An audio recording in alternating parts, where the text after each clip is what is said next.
지난주에 제가 기도원에 다녀왔습니다.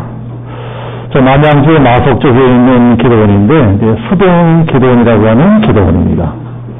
그 기도원에 참 오랫동안 다녔습니다. 한 20년 가깝게 다닌 것 같습니다. 경치도 좋고 시도도 좋고 또 조용하고 우리나라에서 유명한 기도원 중에 하나입니다. 강당 기도원, 한월산 기도원, 자, 그런 기도원과 함께 이제 청평적으로 대표하는 이 3개 기도원 중에 하나라고 할 수 있습니다. 지난주에도 이제 그 기도원에 갔다 왔는데, 가보니까 놀랍게도 그 기도원을 철거하고 있었습니다. 기도원이 문을 닫은 것입니다. 문을 닫은 정도가 아니고, 그 큰 예배당들, 그리고 그 큰 기도원 건물들을 모조리 다 포크로 철거하고 있었습니다. 제가 아주 충격을 받았습니다. 기도원이 망한 것입니다. 언제부터 그 기도원에 가면 사람이 없었습니다. 옛날에는 기도원에 사람들이 꽉꽉 차서 앉을 자리가 있는 기도원이었었는데 점점 사람들이 줄어들더니 최근에는 거의 텅텅 비었습니다. 어떨 때는 그 큰 기도원에 저 혼자 들어가서 기도하고 나오는 때도 있었습니다. 그래서 아이고, 이 큰 기도원에 이렇게 사람이 없어서야 어떻게 기도원을 유지할 수가 있겠나? 어떻게 기도원이 유지가 되겠나? 걱정이 되었었는데, 기어코 기도원이 망해버렸습니다. 망해도 폭삭 망해서, 다른 기도원이나 다른 교회 팔린 것도 아니고, 아마 기도원 자체가 무슨 공장 같은 걸로 팔려버린 것 같아요. 그러니 그 기도원, 그 거대한 예배당이 그 수많은 성도들의 피땀 흘린 이 헌금으로 지어졌을 텐데, 그 웅장하고 거대한 성도들의 피땀으로 세워진 기도원이 막 철거된 것을 보니까 정말 저도 심란했습니다. 지난주에도 이런 일도 있었습니다. 제가 날마다 메일로 받아보는 선교 뉴스가 있습니다. 인터넷 선교 뉴스인데, 그런데 지난주에 이제 그 선교 뉴스에 이런 뉴스를 보았습니다. 미국 남침계 교단에서 우리나라에 다시 선교사를 파송하기로 결정했다는 것입니다. 우리나라에서는 장로 교단이 제일 큰 교단이지만 미국에서는 남침계 교단이 제일 큰 교단입니다. 그만큼 교인들도 많고 조직도 잘 되어 있고 재정도 굉장히 풍성한 교단입니다. 옛날에 우리나라의 선교사들을 제일 많이 파송하고 후원하고 한 그 교단도 남침계 교단입니다. 그런데 이제 우리나라 교회가 크게 부흥을 했어요.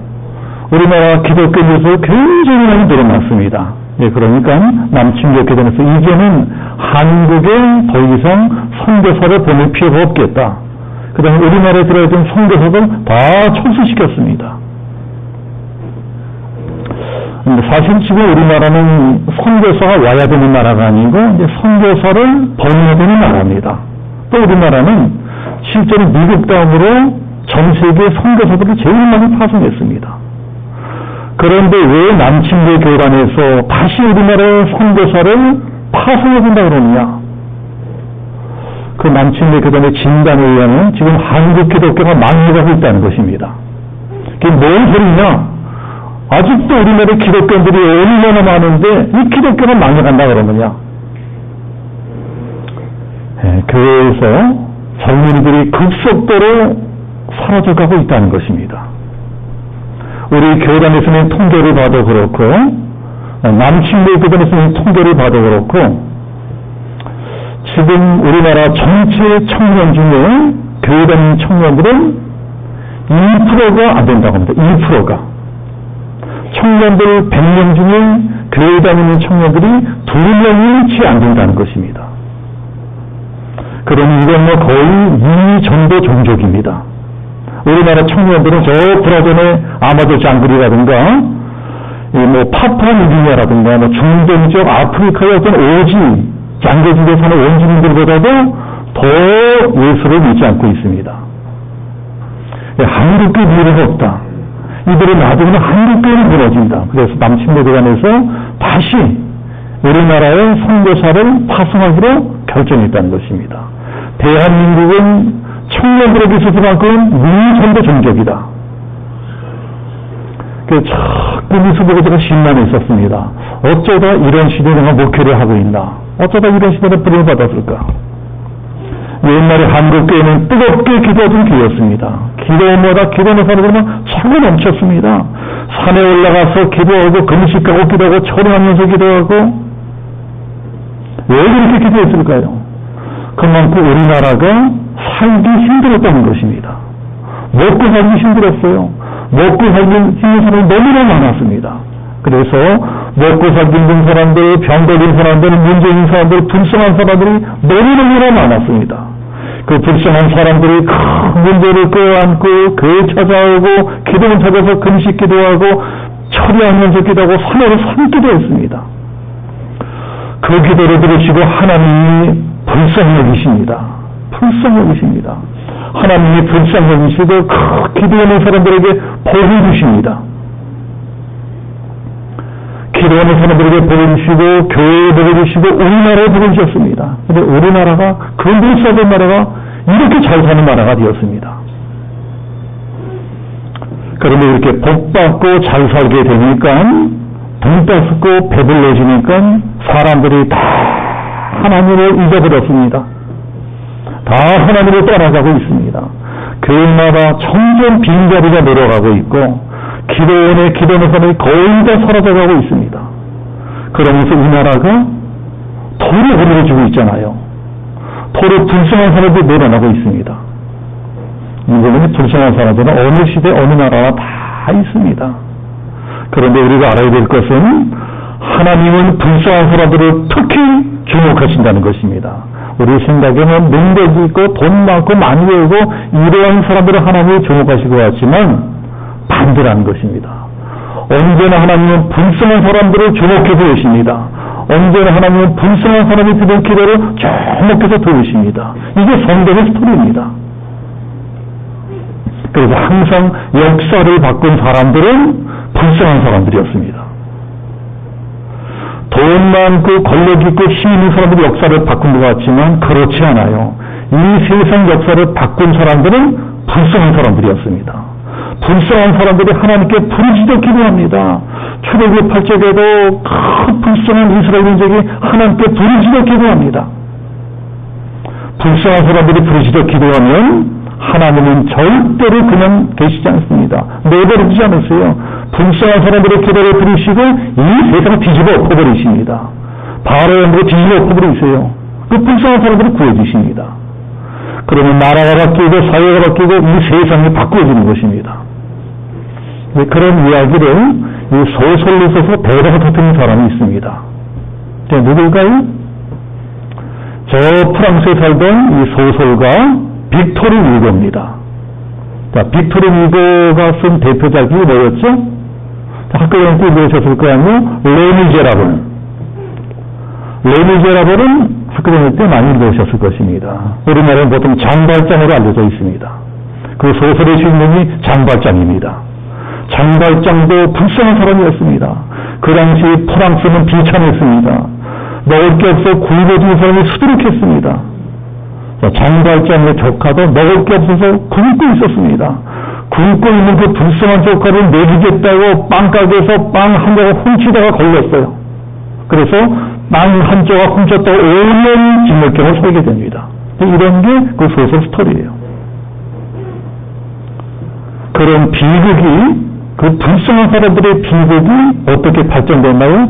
프랑스 혁명으로 이어집니다. 나라가 뒤집어져 버렸습니다. 세계가 뒤집어져 버렸습니다.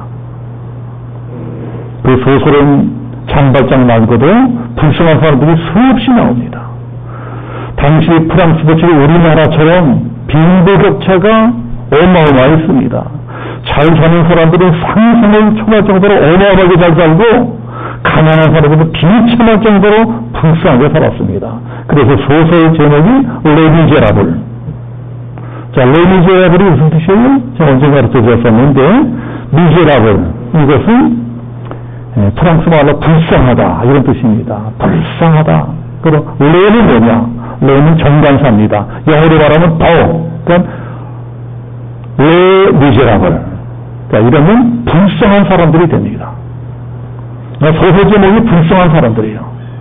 빅토르 후고가 불쌍한 사람들에서 그 소설을 썼습니다.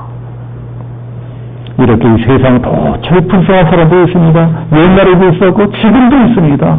프랑스 땅에도 있었고 이 나라 대한민국 땅에도 있습니다. 2000년 전에 팔레스타인 땅에도 불쌍한 사람들이 있었습니다. 오늘 성경에 나오는 사람들이 그런 사람들입니다. 도로와 시돈 땅에 불쌍한 어머니, 불쌍한 딸이 살고 있었습니다. 어머니는 가난한 여자인데 딸이 귀신이 걸렸어요. 귀신이 걸려서 정신병이 걸렸습니다.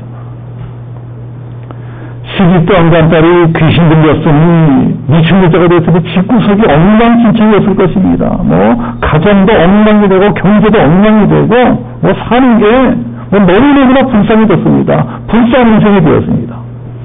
성경에는 그런 사람 많이 나옵니다. 소경대비 바지모 불쌍한 사람이었습니다. 10개의 혈루증 걸린 불쌍한 사람이었습니다. 베데스의 모세의 38년 된 병자 불쌍한 사람이었습니다. 중풍병 걸려 예수님께 찾아온 사람 불쌍한 사람이었습니다. 예수님은 그런 사람들만 찾아다니시고 그런 사람들을 고쳐주셨습니다. 그런 사람들을 더 사랑하셨습니다. 불쌍한 사람들이 예수님 만나지 않아 다 병고침 받고 다 문제 해결받았습니다. 예수님은 불쌍한 사람들이 들은 교회는 다 들어주셨습니다. 그러나 이상하게 오늘 이 여자한테만은 그렇게 하지 않으십니다. 이 여자도 분명히 불쌍한 사람인데 그런 여자가 예수님을 찾아와서 제발 내 딸 좀 고쳐주세요. 내 딸 좀 고쳐주세요. 애를 먹고라도 전혀 들어주지 않으십니다. 23절에 보면 한 말씀도 대답지 아니하시니 들은 척도 아니에요. 무시해버립니다. 다른 사람들은 찾아와서 기도만 하면 다 들어주셨거든요. 어떤 일을 다 해드리셨거든요. 병도 고쳐주시고 먹을 것도 주시고 기적도 풀어주십니다. 그런데 이 여자는 아무리 기도해도 전혀 들은 척도 하지 않습니다. 성경에 예수님이 이러신 것은 온 성경이 예리합니다. 예수님이 이렇게 했죠. 한 번도 없었어요. 아무리 기도해도 응답이 없다. 자, 우리들도 그럴 때 답답하죠. 예수님 중에 제일 답답한 것은 기도해도 응답이 없을 때입니다.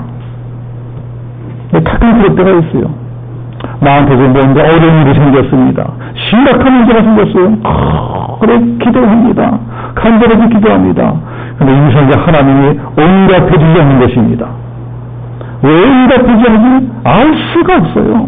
성경 보면은 이 정도로 간절하게 기도하면 다 응답해 주셔야 돼. 그렇지만 성경은 거짓말이야. 근데 다른 사람들 기도는 잘 응답해 주신 것 같은데 내 기도는 응답해 주지 않으시오.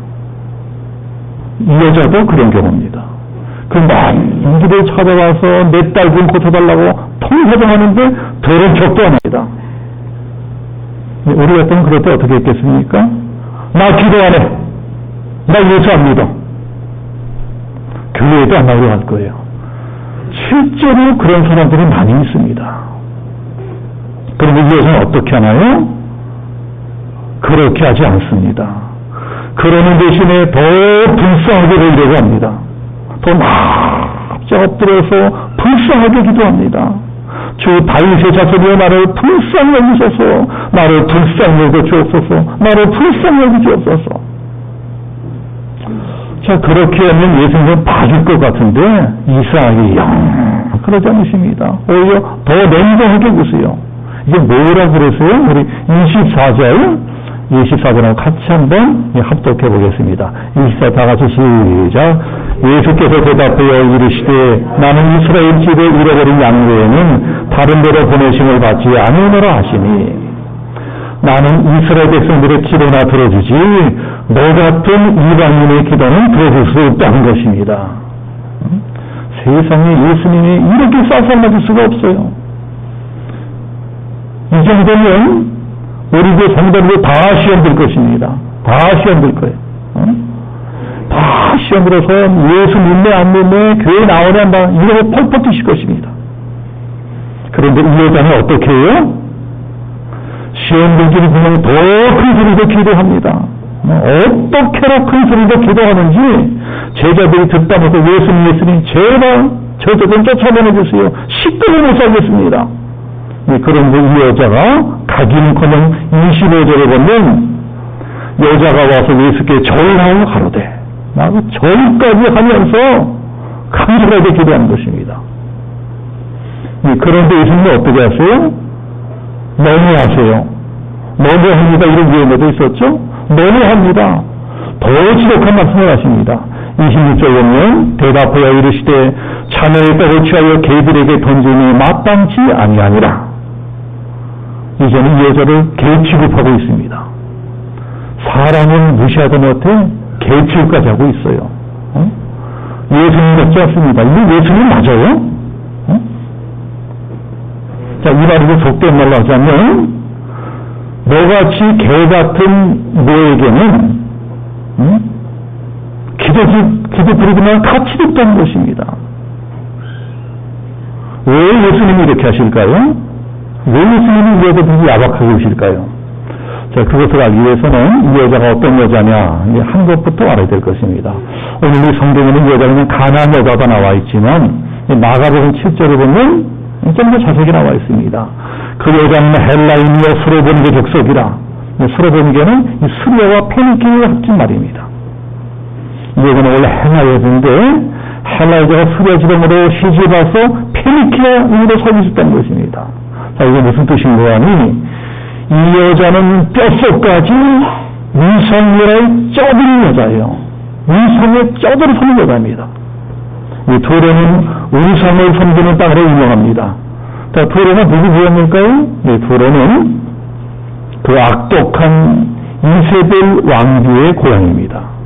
자, 이세벨 왕비가 엘리야 시대에 북이스라엘 시집을 옵니다.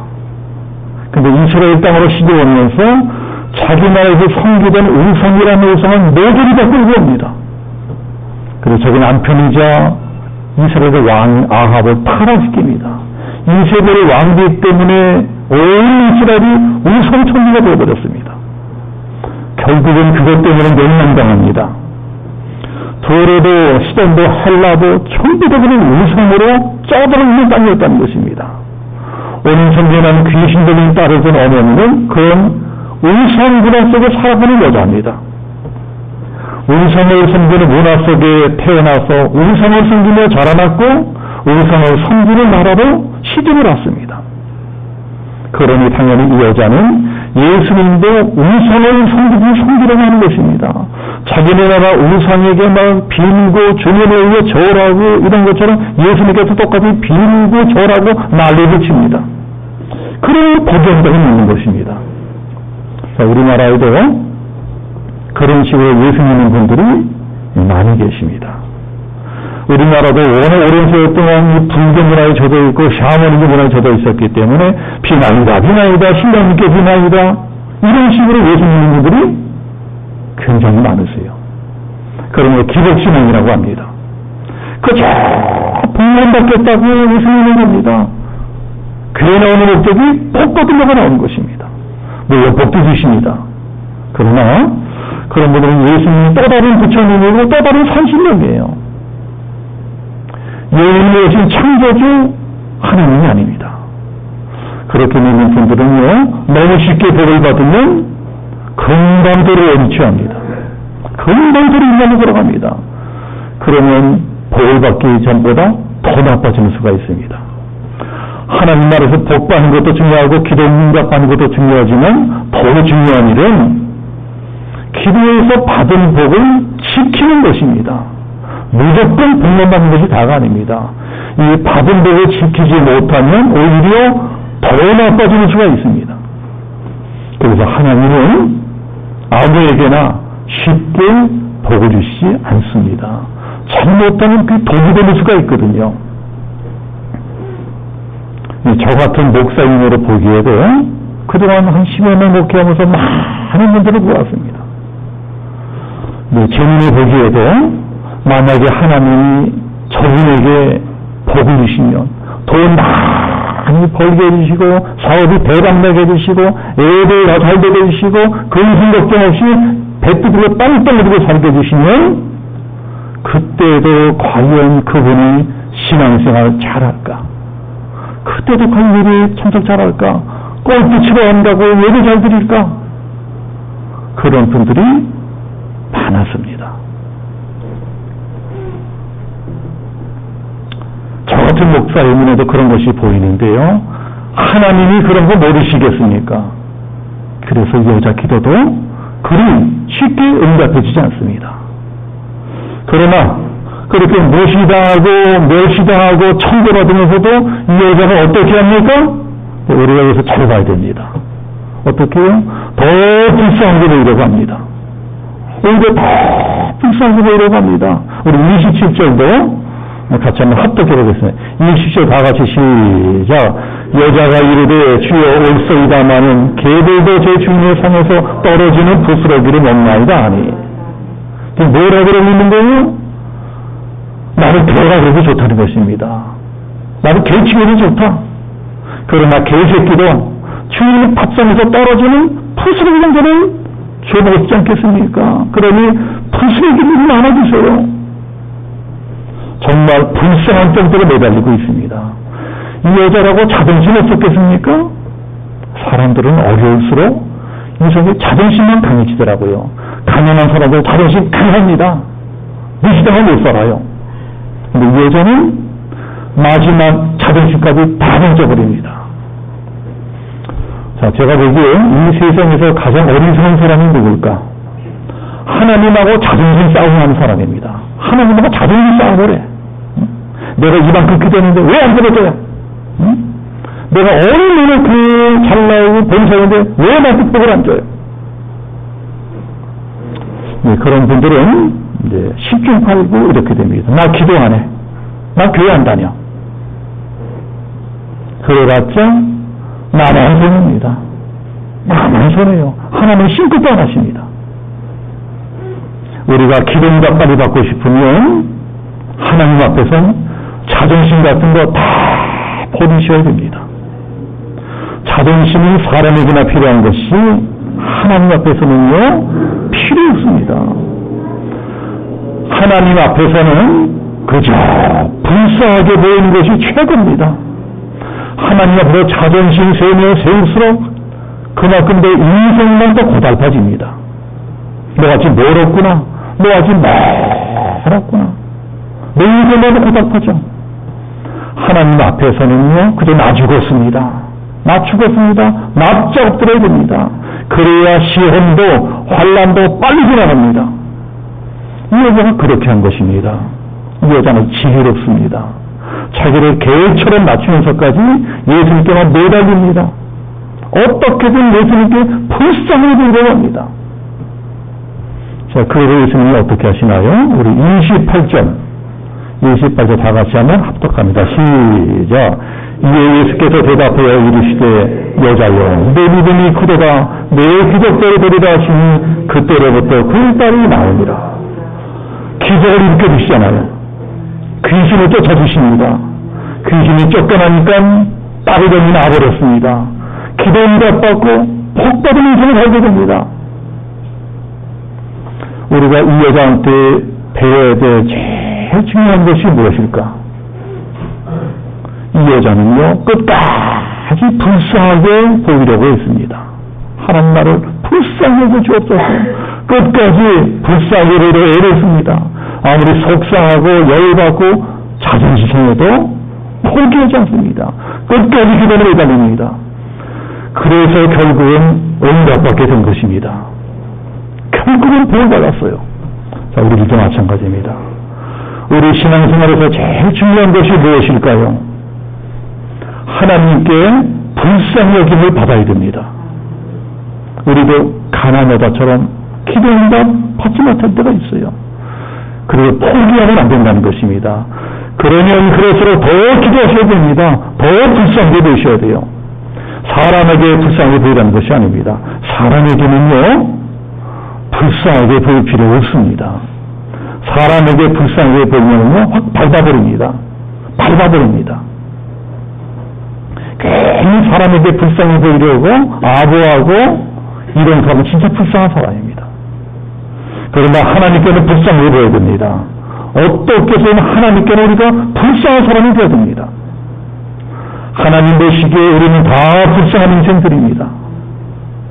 하나님 앞에서는요, 그게 최고입니다. 하나님 앞에는 그저 불쌍한 사람들은 최고로 좋은 겁니다. 미련하게 하나님 앞에서 고개 빳빳하게 들고 교만 떨고 뭐 원망 불평하고 그러면 한방에 가는 것입니다. 하나님께 불쌍히 여김받지 못해 어떻게 될까요? 점점 더 불쌍해집니다. 점점 더 불쌍해져요. 나라도 마찬가지입니다. 나라도 하나님께 불쌍히 여김받지 못하면 점점 더 불쌍한 나라가 됩니다. 그래서 우리나라 보세요. 점점 불쌍한 나라가 되어가고 있습니다. 우리나라가 왜 불쌍한 나라냐? 국민 소득이 3만 달러가 넘는데 그런 분들은요, 뭘 모르시는 분들입니다. 지금 우리나라에 자기 미래를 걱정하지 않는 분들이 얼마나 되실까요? 거의 없을 것입니다. 우리나라 청년들 실업 문제, 일자리 문제 뭐 다 잘할 것이니까 제가 말씀드리지 않습니다.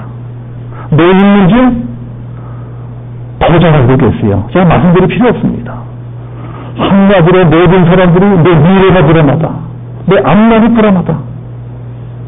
내 앞날이 될지 모르겠다. 말은 안 해도 다 불안하게 살고 있습니다. 정치, 경제, 외교, 안보 이런 복잡한 문제 제가 다 말씀드리지 않겠습니다. 북한 핵 문제와 마찬가지입니다. 정치하는 사람이 무슨 짓을 하고 무슨 쇼를 해도 하나님이 도와주지 않으시면 북한 핵 문제 절대로 해결되지 않습니다. 오히려 어설프게 건드렸다가 더 큰 재앙이 일어날 수가 있습니다. 지금 우리나라의 가장 큰 문제는요, 기도하는 사람들이 점점 줄어들고 있다는 것입니다. 오죽하면 기도원이 문을 닫겠어요. 기도에 하나님이 불쌍히 여겨주시는데 기도는 안 하고 인간적인 생각을 하고 인간을 지나고 있고, 그러면 그럴수록 우리들은 점점 더 불쌍해질 것입니다. 점점 더 위기가 다가올 것입니다. 그러니 이럴 때 우리는 어떻게 해야 되겠습니까? 하나님께 불쌍히 여기셔야 됩니다. 하나님께 불쌍히 여김 받아야 됩니다. 우리가 살 길은 그저 하나님께서 불쌍히 여겨주신 길밖에 없습니다. 오늘 성경에 나오는 가나안 여인처럼 불쌍히 기도해야 됩니다. 주여 나를 불쌍히 여겨주소서. 하나님 우리 아버지시기 때문에 예수 믿고 하나님의 자녀가 된 우리들을 불쌍히 여겨주십니다. 여러분, 하나님이 우리들을 불쌍히 여기세요. 하나님은 자기를 경외하는 자들을 불쌍히 여기십니다. 시편 103편에 그런 말씀이 있습니다. 아버지가 자식을 긍휼히 여긴 같이, 아버지가 자식을 불쌍히 여긴 같이 여호와께서는 자기를 긍휼히 경외하는 자를 긍휼히 여기시나니 불쌍히 여기시나니 이는 하늘이 땅보다 높은 같이 그를 경외하는 자에게 그의 인자하심이 크시도다. 여호와의 인자하심은 자기를 경외하는 자에게 영원부터 영원까지 이르며 그의 의인은 차선의 차선까지 이르리로다. 우리가 기도하면 하나님이 우리를 불쌍히 여기시는 것입니다. 우리가 기도하면 우리 자식들까지도 불쌍히 여기시는 것입니다. 기도라고 하는 것은요, 그 자체가 일입니다. 기도는 그 자체가 일이에요. 기도야말로 하나님을 최고로 기쁘시게 하는 일입니다. 자, 오늘 성경에 나온 가나안 여자 보세요. 아니, 가나안 여자가 무슨 대단한 일을 했어요? 무슨 귀한 일을 했어요? 뭐 하나님을 기쁘시게 하는 일을 했어요? 그저 우상이나 선교사던 여자입니다. 죄가 지금 생긴 여자입니다. 이 여자가 무슨 복받은 일을 했어요? 그러나 그 여자가 자식을 위해서 불쌍하게 기도하는 그 기도 소리를 들으시고 예수님이 기적을 일으켜주십니다. 우리를 불쌍히 여기셔도 그런 기적이 일어난다는 것입니다. 우리가 지금 살 길은 하나님께 불쌍히 여김 받는 길밖에 없다. 우리가 살 길은 그저 기도하는 길밖에 없다. 여러분 이제 믿으셔야 됩니다. 분명 지금은 기도해야 될 때인데, 지금 위기의 때인데 끝까지 기도하지 않으면 여러분 진짜 망합니다. 진짜 망한다니까요. 들을 길은 들을지어다. 그러나 내가 아무리 다 죽게 생기고 다 망하게 생겨서도 기도하면 살아나게 될 것이다. 형통하게 될 것이다. 흥하게 될 것이다. 주여 나를 불쌍히 여기소서. 가나안처럼 기도하면 반드시 응답이 주어질 것이다.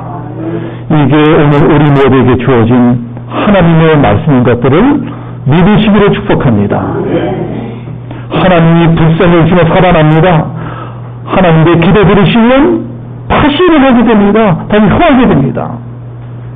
이 한 주간도 하나님께 불쌍히 여김 받기 위해서 더 간절하게 기도하시는 우리 양진영 성교회 모든 성도들 지기를 예수님으로 축복합니다. 아멘.